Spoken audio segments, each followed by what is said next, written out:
Would you mind sharing your process of how you remember stuff? Because you remember stuff pretty quick. Yeah, because I have to.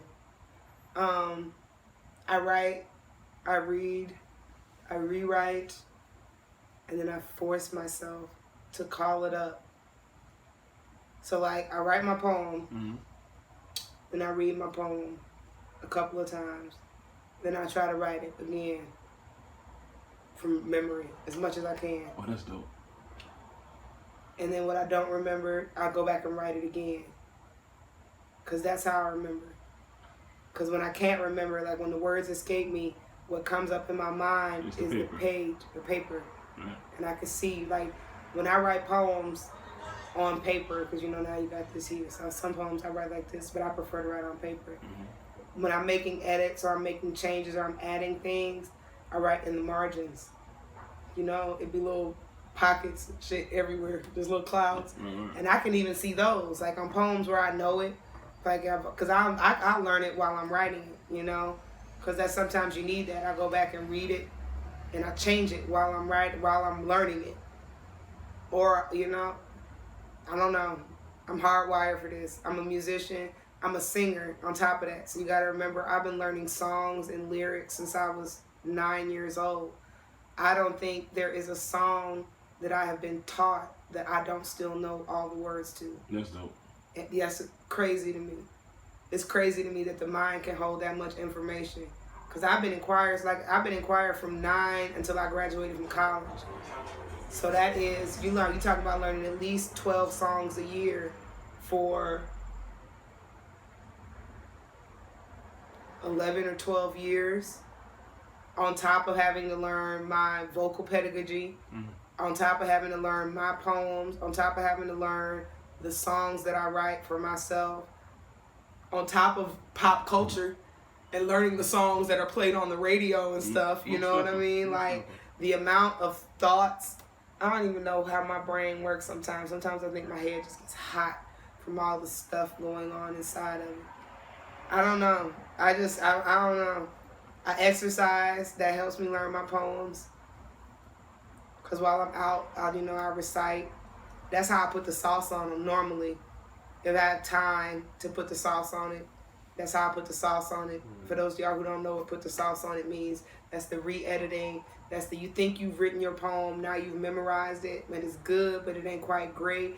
So you go back through those places, you stop in them places where it doesn't seem as great, and you hyper-focus until you get it as great as it can be. Then you go back to the beginning, you do it again. I'm a person who's, multi-talented, so I don't just want to do poem. I want to figure out where I can ad-lib, where I can add jokes, where I can, if I decide later that this is a place, I can break it down. I can make the poem twice as short or twice as long. All of that happens in the saucing, so to speak. Most definitely. What was your greatest experience? What experience gave you the most information to write from? I know it's life, but is it one particular thing where as though you wrote like a lot of poems doing this particular stuff? I've written a lot of poems pertaining to my relationship with a particular individual. Okay. The relationship was weird and strange and not a real relationship, but that's besides the point. It's probably the most deeply I had felt for a person in my adult life, for as odd as all of the circumstances were. And working my way through that has created the most amount of content and usable content. The poetry part of the Peanut Butter and Jelly song in particular, the whole poem Miss Me. The whole Miss Me poem in particular. And there are a few things here and there where, that relationship with that individual has sparked some creative moments. I'll say this, don't never fall in love with a poet. That shit is death. You got a fucking problem, you mess us over. Shit hurt. That shit fuck your shit up, my nigga. Don't do that. Georgia Me taught me that. I wasn't paying attention, didn't listen to her. I didn't want to do. He's different, Georgia. No, that nigga wasn't no different. Poetry nigga. Don't do that shit. That's funny. How do you feel about I guess the better way to put it is like this. How did you get to the point where as though you believed in yourself? I did never not believe in myself. That was never an option. Right. It's never an option. I think that's part of my, like I tell people all the time, being an entertainer is like this delicate balance between ego and insanity, right? Mm-hmm. Because like you want to be highly creative, but the notion of doing what I am doing to a normal 9 to 5 W-2 collecting individual, my lifestyle is insane. The notion that I get up and don't know how I'm finna make money for the rest of the month, or how I'm finna get where I'm finna go. I can't tell you what's finna happen after September 19th, because that's as far as I've planned in life. You know what I mean? I got some gigs and stuff, but like I'm so hyper focused on making sure that this show sells out and it's entertaining and it's good, like, and that is an insane notion. Like, I ain't thought about buying groceries. I ain't thought about like making sure everything else is. This is insanity. It is insane to think that any human being would choose this as a lifestyle. If I had better sense. But it chose you though. Did it? Yes. I don't think so. Shit, you've been writing since you was a kid. Yeah. Everything preps you for these moments you having right now. But everybody has that, right? I feel like everybody has those moments where you're called to pick up a task, but it's also up to you to meet that task in the middle. So that's why I'm like, I don't necessarily, like, I do feel like I was gifted with a certain ability as a writer, as a communicator, as an energy. But none of that matters if I never woke up. Because there was a time in my life where I had a serious bout of depression. And I had poetry. I was already doing stuff. You know? I wasn't doing stuff at this level, but I was experiencing my talent and my craft and my art. And none of that made me feel any better. None of that made me feel any less inclined not to end my life. But working through that and getting on the other side of that helped me understand that I was in control of what I chose to let occupy my mind and how I move forward in that. And I feel like that has shifted my desire to be proactive in what I do. So anybody can have the talent. You got to have the choice to pursue it.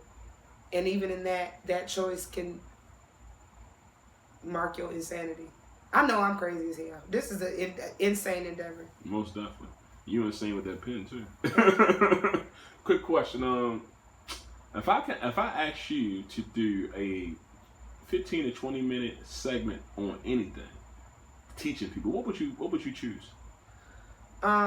We would definitely talk about self-love. That's my vibe all day long. It's just getting people in a place where you love you tremendously, working on metaphysics, working on a place where you believe that you can attract the best things to yourself. Okay. I'm good at talking about that kind of stuff. I like stuff that, you know, centric to spirit. Right. Do me a favor, for the next 10, 15 minutes, do that. I'll be quiet, I'll just listen. That's a long time to talk. We've been talking a long time already. We got to do this for 10, 15. We've only been doing it. Don't give me 5 minutes. Okay. Can you give me 5 minutes? Oh, I'll try. I appreciate it. You can do it. It's a lot.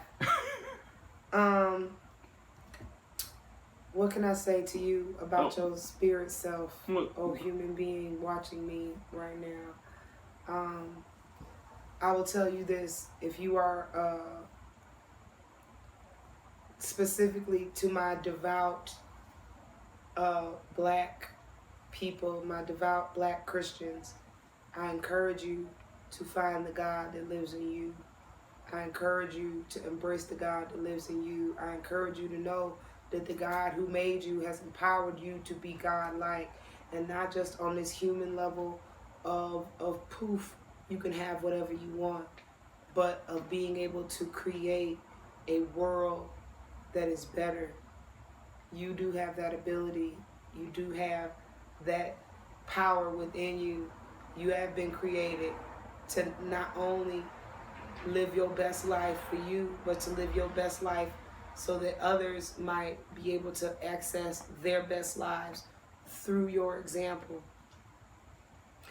Somebody out there, I feel like a preacher, somebody out there is feeling, incapable or incapacitated, and I know what that feeling is like.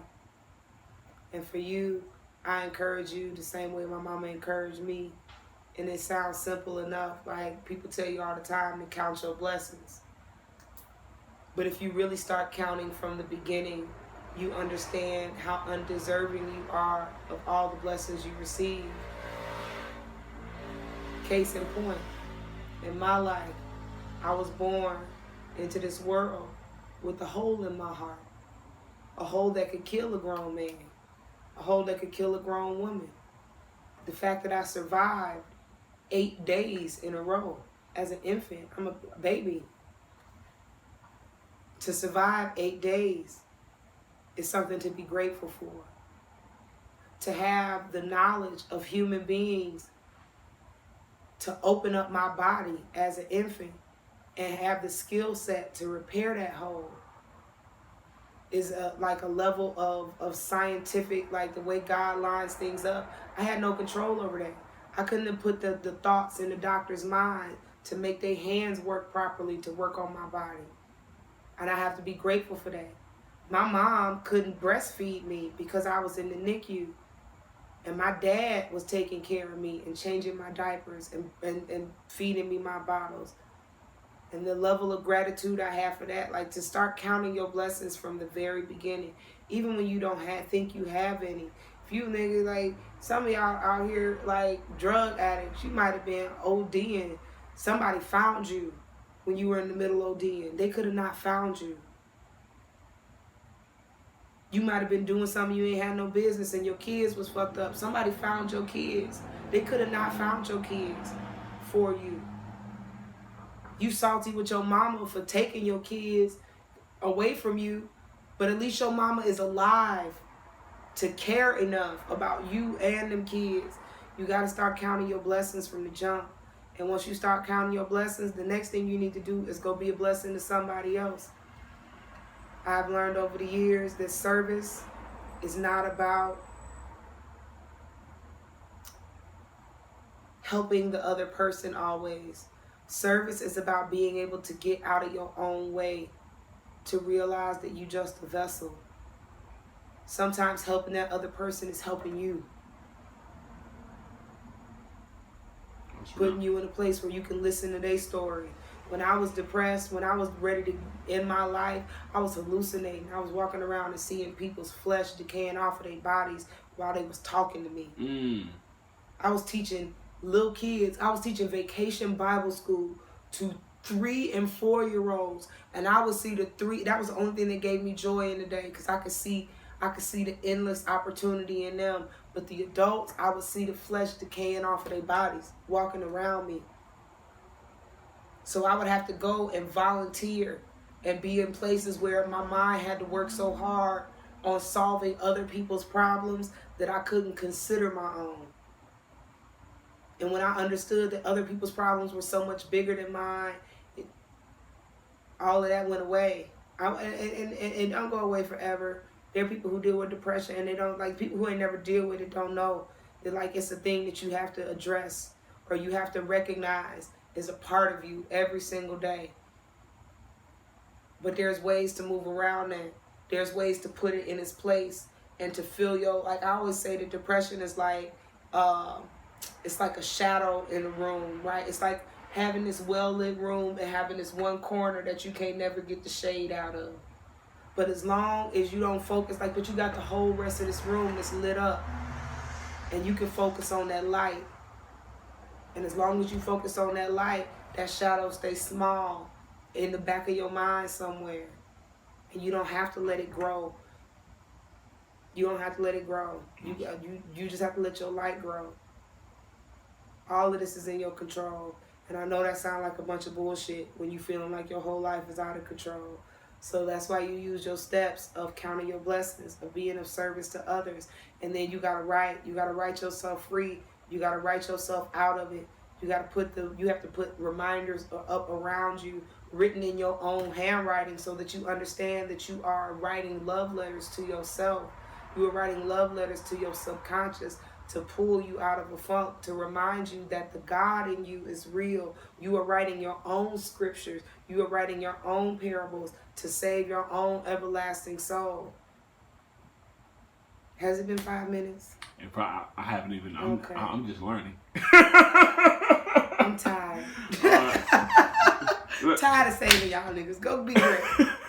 Is there anything that I didn't ask you that you like? Why you didn't ask me this? I feel like you didn't talk to me about something, everything. Okay. Before you go, I want you to give people your social media information. Let them know about your albums. Let them know about your books or anything you have going on, so we can make sure they get to you. So you can follow me everywhere at THA Songbird. That's THA like Atlanta Songbird. That's thesongbird.com, IG THA Songbird, Facebook THA Songbird. What products do I have? If you're on my website, thesongbird.com, you'll be able to find access to my book. My book is also on Amazon.com. The book is called Mass Matter Magic. I have a t-shirt line. There's You So Black apparel. All of the t-shirts are based around lines from my poetry. So you got Sprinkling and Twinkling shirts. You got You So Black. You got Black is adjective, adverb, color, and noun. I even have, I'm working on hot sauce and everything. Yeah, that's coming soon enough, hot sauce and everything. What else? Oh, the big thing right now is tickets is up for sale on the website. You can go and get you some tickets for my one-woman shows called For the Birds. It's me playing 4 different characters, and all the characters are performing poetry, spoken word, music. It is a spoken word musical, but it's not just your regular thing. This is like a whole plotted out play.